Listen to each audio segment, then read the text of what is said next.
আসসালামু আলাইকুম।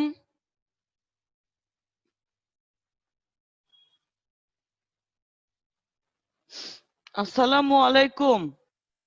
ওয়ালাইকুম সালাম। How are you everyone?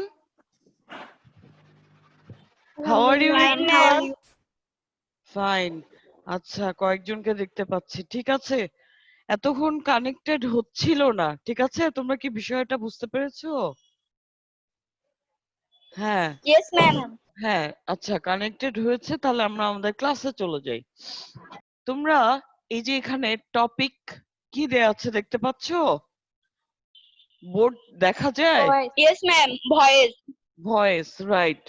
বোর্ডে লেখা আছে ভয়েস, তাই না? ঠিক আছে, ভয়েস Yes, মানে ma'am. কি? ভয়েস মানে কি? ভয়েস মানে বাচ্চো। বাচ্চু, রাইট। ভয়েস মানে বাচ্চো। বাচ্চু।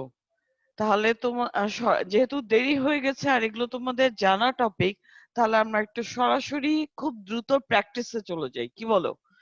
ভয়েস কয় ধরনের? কয় ধরনের ভয়েস আছে? দুই ধরনের। দুই ধরনের। দুই ধরনের। There are two categories of voice, active and passive. And passive. Passive. Passive. আচ্ছা, অ্যাক্টিভ মানে কি? অ্যাক্টিভ মানে সক্রিয়, তাই না? আর প্যাসিভ হচ্ছে সক্রিয় নয়।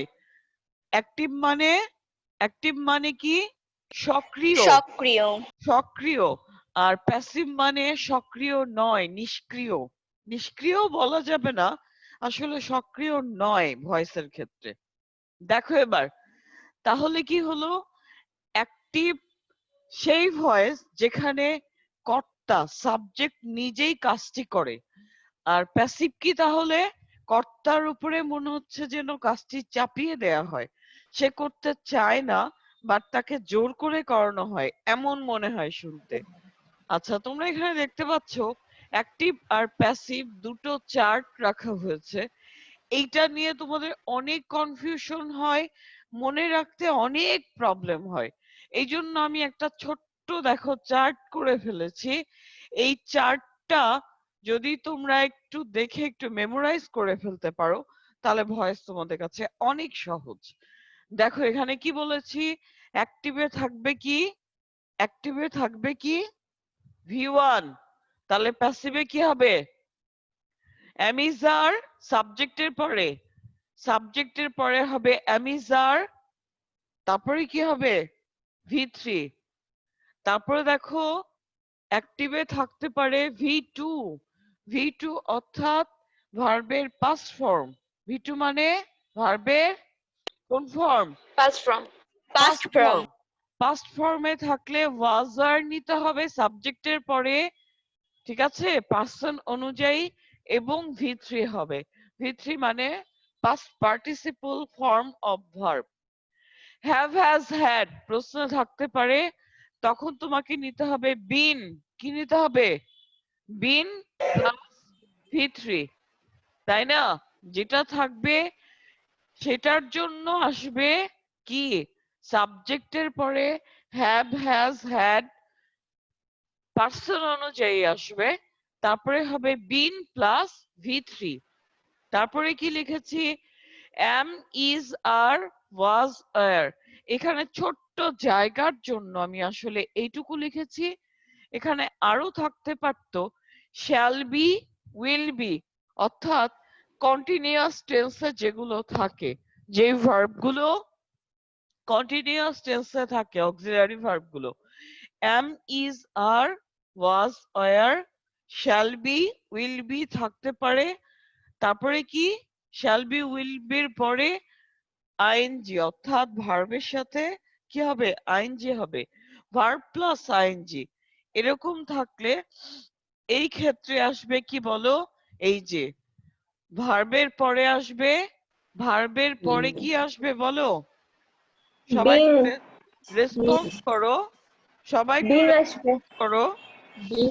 হ্যাঁ, বিং আসবে। অর্থাৎ এই যে এম, এম যদি আসে তাহলে এম বিং, ইজ আসলে ইজ বিং, আর আসলে আর বিং, তারপরে কি হবে? অবশ্যই V3 হবে। তোমরা এটা হয়তো রিফ্লেকশনের জন্য দেখতে পাচ্ছ না, এখানে V3 আছে। কি আছে? V3 আছে। ও দেখো, shall, should, will, would, must এগুলো থাকতে পারে এবং সেই সাথে মডাল ভার্বও থাকতে পারে। মাস্ট, তারপরে কি নিড, এক্সেট্রা।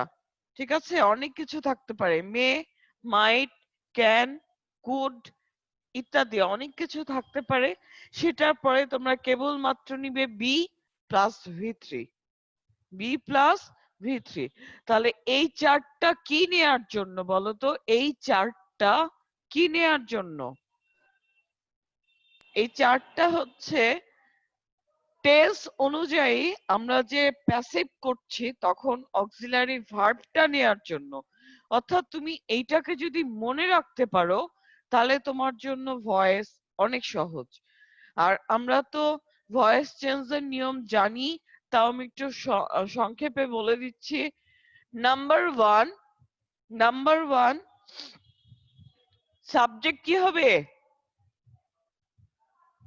অবজেক্ট হবে। অবজেক্টটা সাবজেক্ট, অবজেক্ট কি হবে? সাবজেক্ট। সাবজেক্ট, অবজেক্টটা সাবজেক্ট। আচ্ছা, তাহলে সাবজেক্টটা হয়ে যাবে অবজেক্ট, সাবজেক্ট হয়ে যাবে অবজেক্ট। আমি খুব অবজেক্ট। সাবজেক্ট হয়ে যাবে অবজেক্ট। তারপরে কি হবে? তারপরে এই যে সাবজেক্ট অনুযায়ী এবং অর্থাৎ পার্সন অনুযায়ী এবং টেন্স অনুযায়ী এই যে যা থাকবে V1 থাকলে তার জন্য অ্যামিজার প্লাস V3 আসবে। তার মানে কি সাবজেক্ট এবং পার্সন অনুযায়ী, সাবজেক্ট পার্সন অনুযায়ী, টেন্স অনুযায়ী আসবে কি? আসবে কি? Auxiliary verb, auxiliary verb. তাহলে অক্সিলারি ভার্ব তো আসবেই, সেই সাথে হবে V3। ঠিক আছে, কি হবে বলো? V3। V3। V3 এর পরে 4 নম্বরে আমি দিচ্ছি প্রিপোজিশন। কি দিচ্ছি?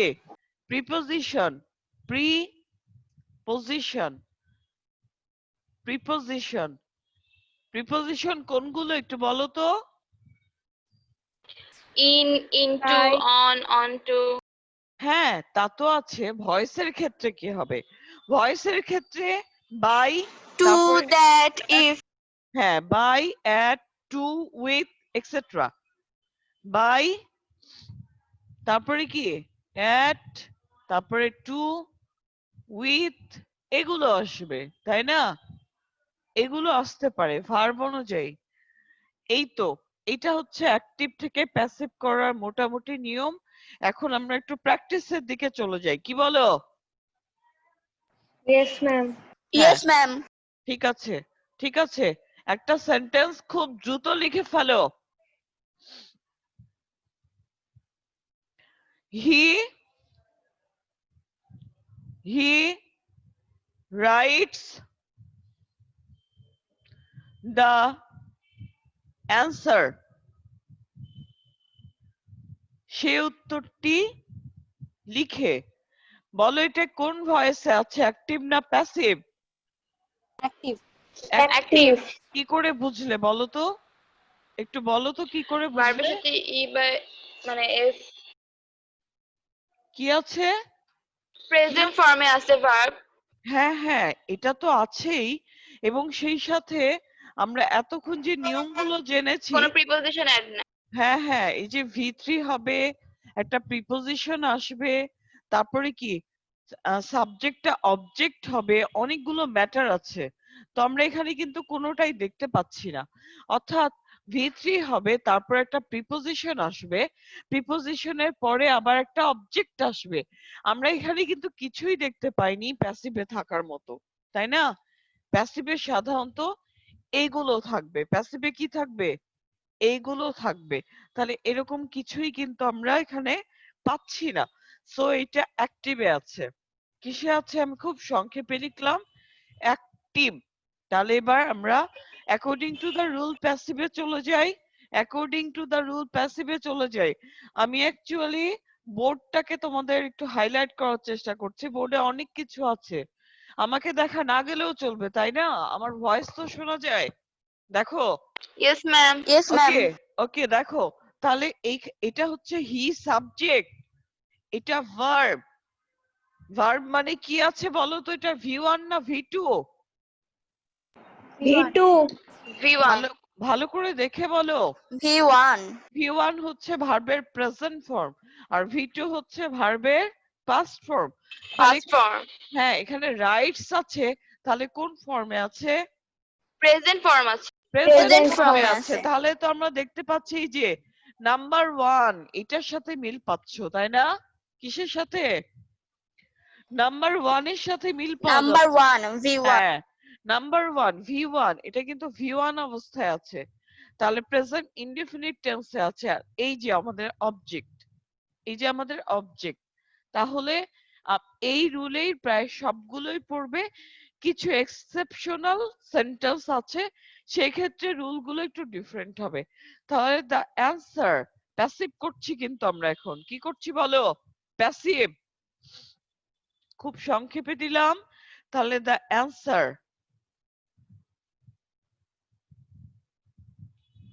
The answer. এবার দেখো এটা V1 এ আছে, তাহলে আমাদেরকে এখন ফলো করতে হবে am is are এবং V3, অর্থাৎ আমাদেরকে এইটাকে ফলো করতে হবে, কারণ V1 এ ছিল, তাহলে আমরা কি নিব? The answer. নিব। হ্যাঁ, নিব। উত্তরটি third person singular number, third person singular number, so আমাদেরকে নিতে হবে ইজ। কি নিব? ইজ। Is. ইজ, এই যে ইজ নিলাম। এই চারটাকে যদি তোমরা মনে রাখতে পারো তাহলে তোমাদের ভয়েস একদম ইজি, একদম ইজি। দ্য অ্যান্সার ইজ, তারপরে কি বলো? এই যে রুল অনুযায়ী written. V3, rule Written. Written. V3, তাহলে কি Written. হবে? Written.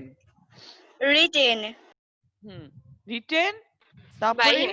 Preposition, By him. Preposition সাধারণ প্রিপোজিশনটা আসবে বাই।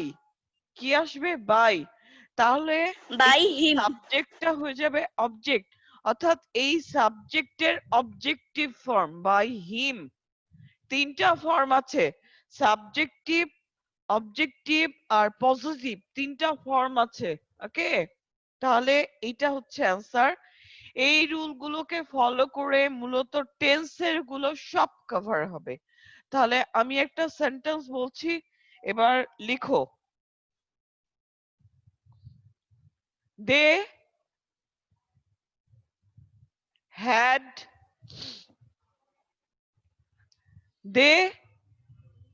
had done it. কিসে আছে এটা? এটা কিসে আছে? অ্যাক্টিভ না প্যাসিভ? Active. Active. ভালো করে দেখো, তোমরা Active. বারবার ভুল করছো। এই যে প্যাসিভের ফরম্যাট তো এইটা, প্যাসিভের স্ট্রাকচার তো এইটা, দেখো একটু কোনটা। অবশ্যই কি থাকবে? এই যে ভার্বে অক্সিলারি ভার্ব নেয়ার পরে থাকবে V3, তারপরে থাকবে বাই প্লাস অবজেক্ট। এখানে কি তোমরা এরকম কোনোটা পাচ্ছো? বাই কোথায়? না, এটা active তো। বাই কোথায়? এখানে যদিও V3 আছে, ঠিক আছে, এখানে V3 আছে, বাই নেই, অবজেক্টও কিন্তু নেই, বাইয়ের পরে অবজেক্ট আসবে, ঠিক আছে।